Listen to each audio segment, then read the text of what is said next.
Assalamualaikum warahmatullahi wabarakatuh.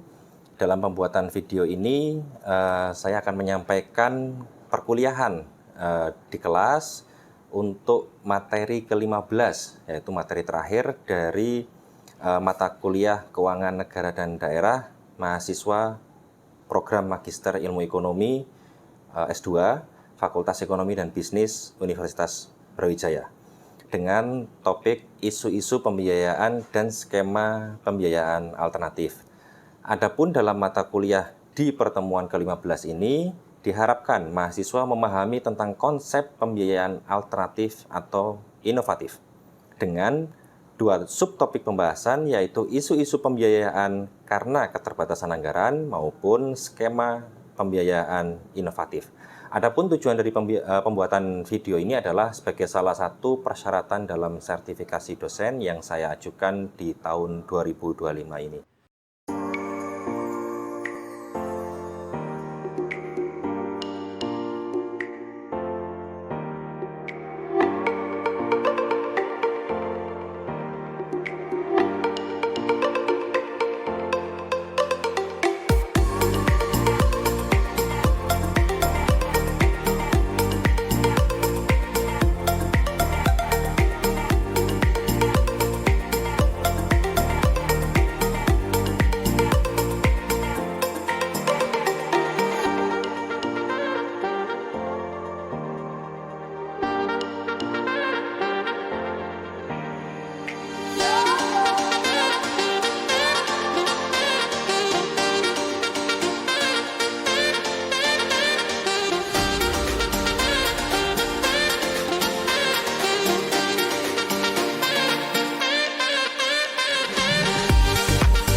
Terima kasih, selamat siang dan Assalamualaikum warahmatullahi wabarakatuh. Terkait dengan pertemuan terakhir tentang KPBU yang isu ini menjadi 2-3 tahun itu hangat di Indonesia, tentang pembiayaan alternatif, karena ini diminta oleh Kementerian Keuangan, termasuk dalamnya ketika kita ingin mencapai 2045. Nah, ada muncul beberapa kebijakan baru, terutama di RPJP Indonesia ya, sama RPJMN itu yang baru, bagaimana pertumbuhan diharapkan bisa mencapai 8%.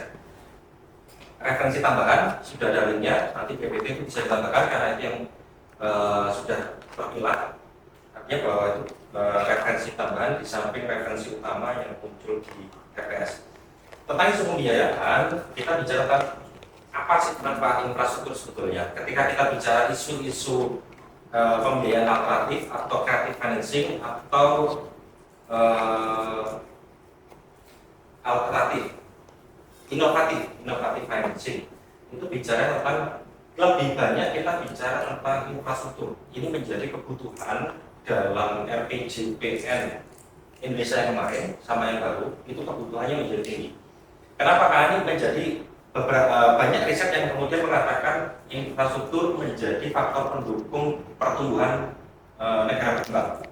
Dan ini pasti jangka panjang, karena bicara tentang pertumbuhan ekonomi, kualitas hidup masyarakat, pengentasan kemiskinan, akses terhadap pendidikan, kesehatan, dan ekonomi yang dinamis. Kalau kita bicara pertumbuhan pasti munculnya koridor dari, kalau kita lihat Pulau Jawa, dari Jakarta, dari Jawa Barat sampai dengan Jawa Timur bagian timur, Banyuwangi.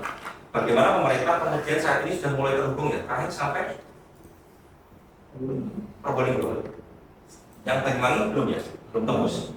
Nah, ini bagaimana kemudian pemerintah berupaya untuk bagaimana untuk pertumbuhan ekonomi bisa naik.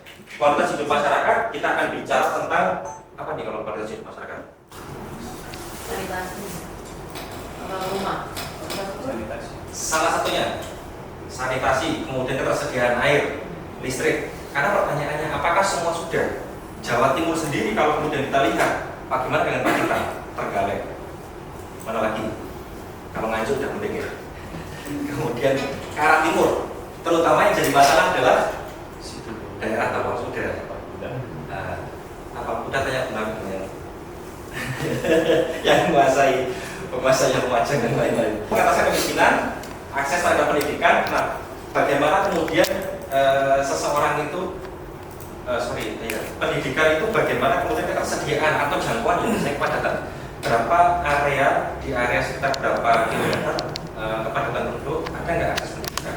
Itu yang dibutuhkan sampai dengan ekonomi dinamis.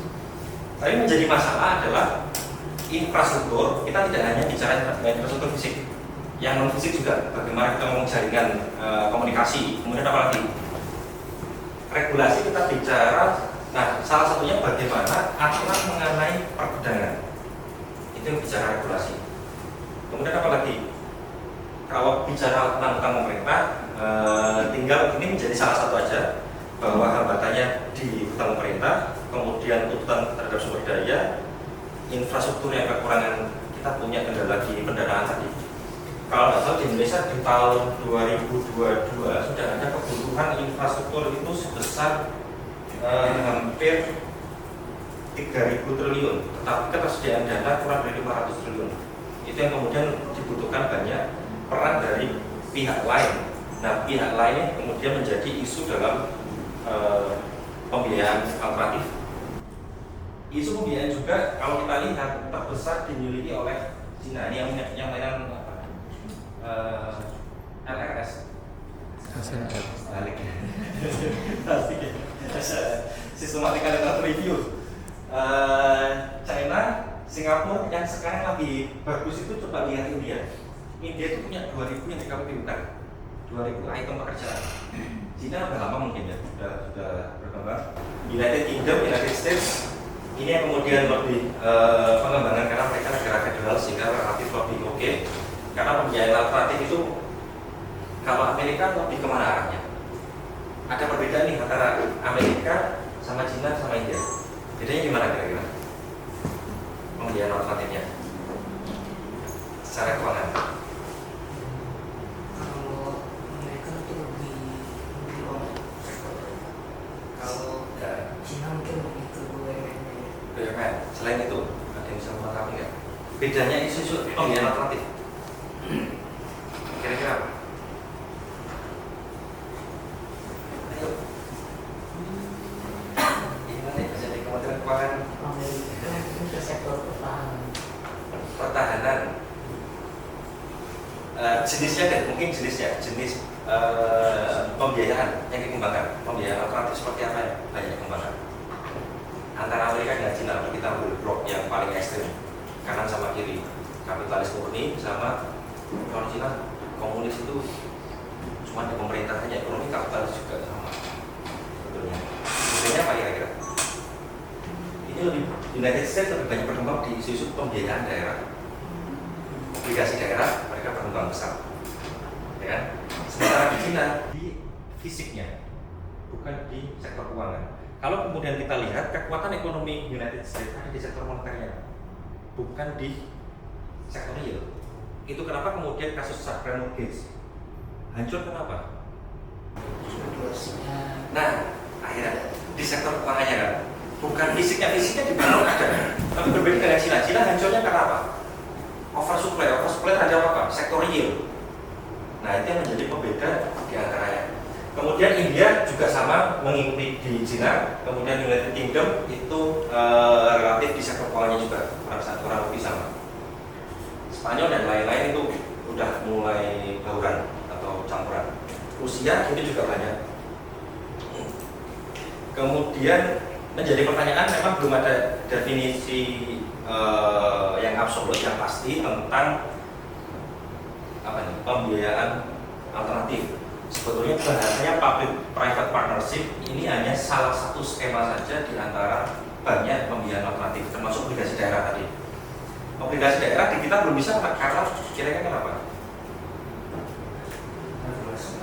Regulasi kayaknya sudah mulai muncul. Juknisnya belum ya tapi ya, masih undang-undang, tapi perpresnya udah belum ya. Untuk petunjuknya masih pelaksanaannya ada. Yang jadi hambatan apa kira-kira? Bener. Resiko apa? Iya, resiko default. Resiko defaultnya kenapa kira-kira? Yang ditakutkan apa dari resiko default? Ya, kira-kira apa? Resiko defaultnya ketika daerah punya obligasi daerah, kemudian misalnya Kabupaten X dia menerbitkan obligasi daerah, kemudian gagal bayar. Resikonya apa? Yang dijaminkan itu apa? Yang dijaminkan sama daerah itu? Itu bagian dari defaultnya tadi, yang ketakutan defaultnya, resikonya. Yang dijaminkan apa? Daerahnya. Terus masa daerahnya diambil, nggak mungkin kan? Satu. Yang kedua, yang ditakutkan adalah yang hutang siapa, yang bayar siapa. Ya kan? Ketika default yang bayar apa? Pemerintah pusat kan? Terus kemudian obligasi daerah buat apa? Kenapa kemudian bantuan pemerintah pusat ke daerah itu cukup kan gitu?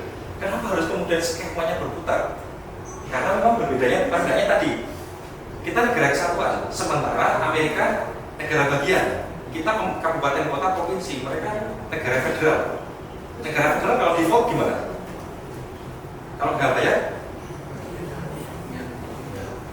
yang bayar negara bagian itu sendiri, sehingga tidak ada jaminan tentang tadi misal kalau aset tanahnya diagunkan, ya walaupun nggak mungkin ya, tanahnya siapa? Tanahnya Pemkot. Tanahnya Pemkot milik siapa? Kementerian Keuangan juga kan gitu, bukan miliknya daerah itu. Jadi kan agak kacau di sini. Itu yang kemudian butuh pendalaman lebih. Nah ini menjadi menarik adalah tipe-tipe dari public private partnership yang sekarang berkembang. Itu adalah DBF MO yang paling ini, design, build, finance, maintain, operate. Jadi semuanya dari dia awalnya mendesain, membangun, membiayai, merawat sampai dengan mengoperasionalkan.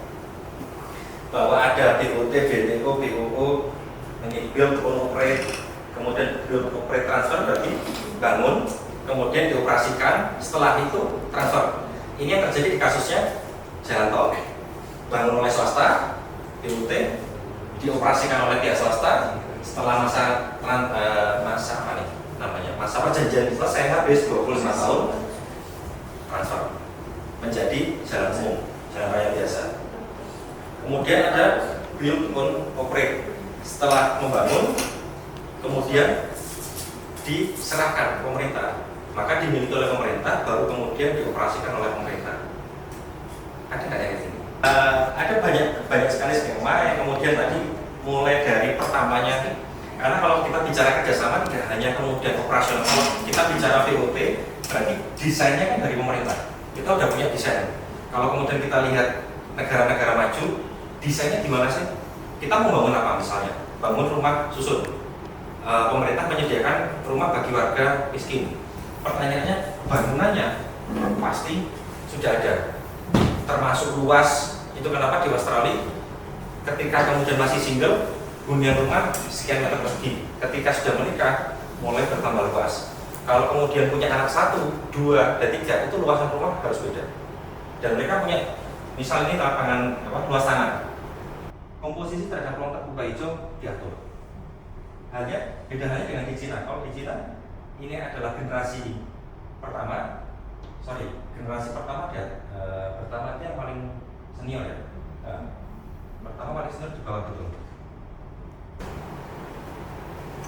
Rumah yang muncul pasti rata-rata tiga lantai. Kenapa? Generasi pertama di bawah, generasi kedua di bawah, generasi ketiga di paling atas. Jadi cucu, putra, orang tua, atau nenek, orang tua, anak. Ketika ini nggak ada, maka ini akan turun menjadi generasi pertama, ini akan turun menjadi generasi kedua. Efisien. Kalau kita selama belum menapak tanah, itu bukan rumah. Kita masih belum punya rumah. Itu filosofinya berbeda memang. Kemudian apalagi ini? Nah ini yang ada 19 jenis. Tahapannya ini yang masih diperbaiki. Ada tahapan yang butuh setidaknya 4 sampai 5 tahun untuk menyelesaikan di Indonesia tentang KPBU. Penyusunan rencana KPBU pertama sampai dengan terakhir. Pertanyaannya adalah bahwa di tengah tahun kita punya yang namanya APBD perubahan. Terus gimana membayarnya? Uangnya adakah? Kalau target pajak belum tercapai, kira-kira gimana? Makanya kemudian di Indonesia ada yang disebut dengan PT PII, Penjamin Infrastruktur Indonesia. Pertanyaannya gimana? Apa fungsinya dia? Menjamin investasi, pasti kan gitu. Cuma menjaminnya gimana? Menjamin agar si pemerintah ini membayar tepat waktu si private ini. Menjamin pemerintah supaya membayar tepat waktu. Jadi Kejaksaan yang boleh itu. sepemahaman saya ya Pak. Jadi kalau misalnya pemerintah ini terlambat atau nggak punya dana untuk membayar private-nya, akhirnya nanti dijamin dulu sama PII yang bayar dulu, nanti pemerintah bayarnya ke PII. Pemerintah yang bayarnya ke PII. Bahasa mudahnya itu ya, nalangi, kita langi gitu. Gampang gitu. Enak ya, walaupun bahasa Jawa cuma ditalangi apa? Ditalangi. Iya, dibayar dulu oleh PT PII kepada private, baru kemudian APBD bayar ke PII. Sepemahaman saya. Bener ya? Kebetulan saya di Kementerian PU Pak. Di kami tuh biasanya seperti itu. Seperti itu. Berarti apa namanya? Pemda bisa ya bayar PII? Karena setahu saya karena ada kerjasama dengan PII-nya Pak. PII ini punya kontrak dengan kami Kementerian PU, tapi punya kontrak juga ke si private-nya untuk menjamin. Karena secara konsep sebetulnya ketika kemudian APBD daerah ini gagal membayar, maka PII apa ya namanya tadi? Namanya bahasa Indonesia apa?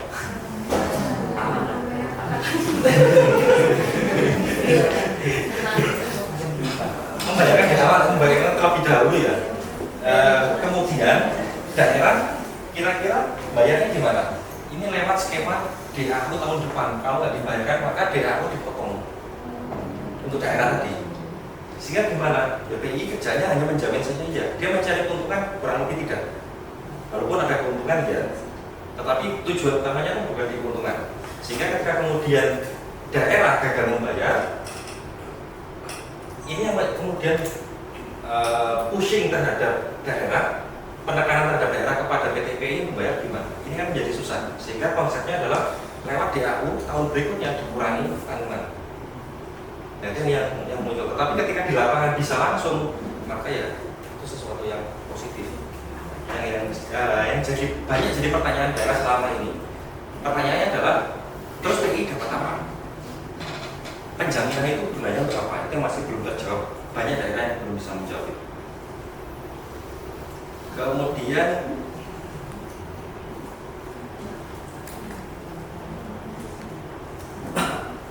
nah ini tadi yang sempat saya singgung dikit, alternatif lainnya seperti apa sih? Ya obligasi daerah. Cuman obligasi daerah itu masih susah. Yang muncul adalah pinjaman daerah ya. Pinjaman daerah munculnya dalam komponen APBD kira-kira apa? Yang disebut dengan pembiayaan ya. Pembiayaan dibagi jadi dua. Apa aja? Pembiayaan. Nah, pengeluaran penerimaan. Pengeluaran sama penerimaan. Dua ini alternatif yang masih bisa digunakan di Indonesia. Sisanya masih agak susah. Kemudian kira-kira sampai situ ada yang mau disampaikan dulu? Mungkin saya boleh bertanya, Monggo. sebenarnya terkait dengan ditulis dan tipe-tipe PPP tadi ya kan saya coba melihat di beberapa sumber tempat ya sangat bagian dan itu masing-masing itu punya karakter masing-masing dan bedanya itu tipis-tipis jadi kayak betul ini beda cuma di fase operasionalnya ini kepemilikannya dan transfer kepemilikannya dan lain-lain.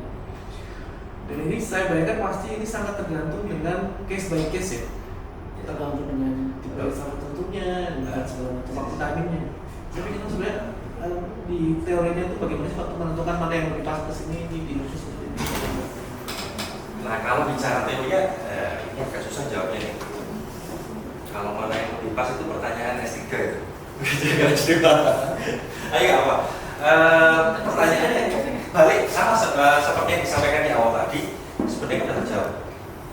Kebutuhan di lapangan.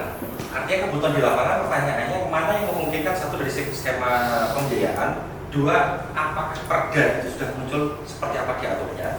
Karena kalau kemudian kita bicara terutama di komponen, artinya ketika kita bicara PPP ini, kita yang nggak boleh lupa adalah konsep ini cost and benefit analysis. Ini hanya satu bagian kecil. Di situ kita tidak bicara profit, kembali lagi. Kita tidak bicara profit, tetapi kita bicara benefit.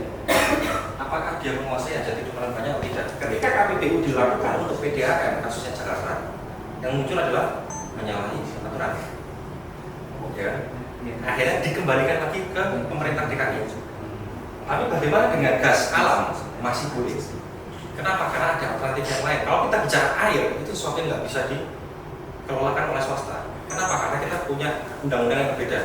Nah, bagi negara lain bisa nggak? Bisa. Contohnya Amerika. Kenapa? Karena konsep yang dibangun kembali basisnya adalah, nah ini saya masuk ke S3. Kita harus bedakan teori itu lahir di mana. Ketika teori itu lahir dari Amerika, maka basisnya adalah individu. Ketika basisnya individu dengan kita basis komunal, itu berbeda. Hal yang sama ketika kemudian kita bicara tentang kebijakan misal BUMN. Bukankah gurunya sama antara Cina, Indonesia, Korea, Jepang? Gurunya adalah Eropa, Amerika. Pertanyaannya, ketika mereka semua kembali ke negara masing-masing, kebijakan di negara masing-masing berbeda semua. Dan kita belajar dari tahun 97-98, begitu kebijakan IMF kita adopsi penuh, nggak ada yang jalan.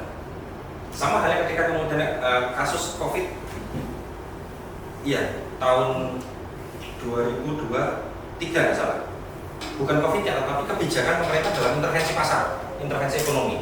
Di Inggris bisa berjalan lancar, tetapi kalau kita mengadopsi full dari Inggris, nggak bisa. Yang muncul di Indonesia adalah PPKM, baru jalan.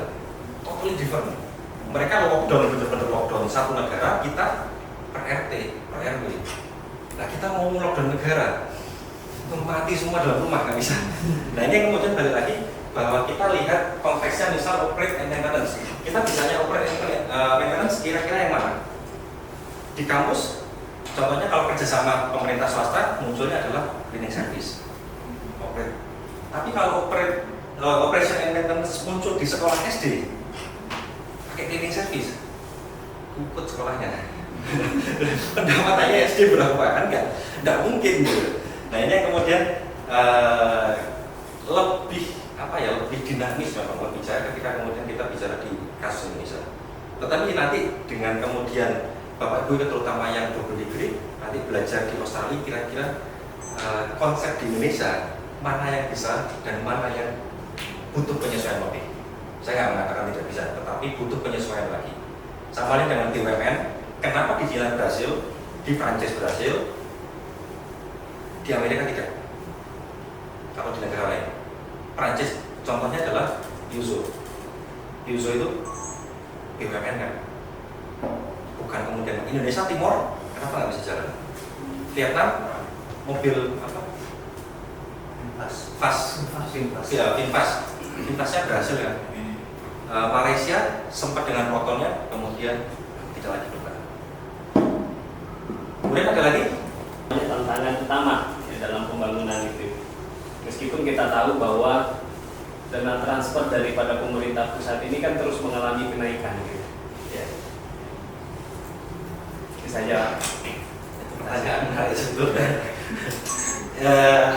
Sebelum ke sana, saya tadi lupa bahwa kita ini pertumbuhan kita dari tahun ke tahun. Mulai tahun 68 kita 2 digit 10, kemudian tahun 80 juga masih di angka 10, tahun 95 menjadi 8. Terakhir kali pertumbuhan tertinggi di tahun 2004 ya. Tahun 2004 itu pertumbuhan ekonomi kita 6,4%. Setelah itu turun 5%. Kemudian menjadi pertanyaan adalah, nah ini, kita punya transformasi ekonomi sampai 2045 sampai dengan permintaan presiden adalah 8%. 8%, pertanyaannya kita kembalikan ke konsep Keynes yang kita pelajari selama ini. Pertanyaannya adalah, mana komponen yang bisa digunakan untuk mendukung pertumbuhan growth kita sebesar 8%? Gimana? Konsumsi, pasti konsumsi kita mentok di 3,5%. Di sini kita pada posisi ini, kira-kira kenapa kemudian Indonesia butuh waktu lebih untuk bisa panen keberhasilan maksudnya?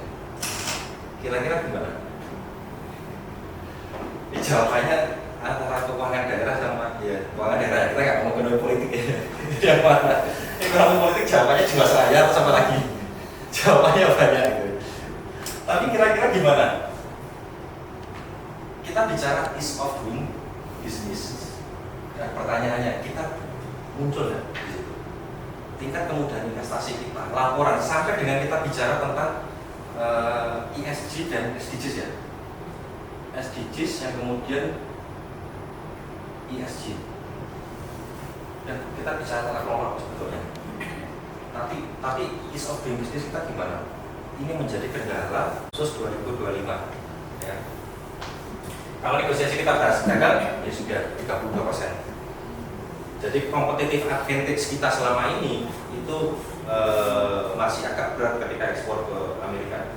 Makanya kemudian kita butuh ekspansi. Nah, ekspansi yang kelihatan siapa investasinya?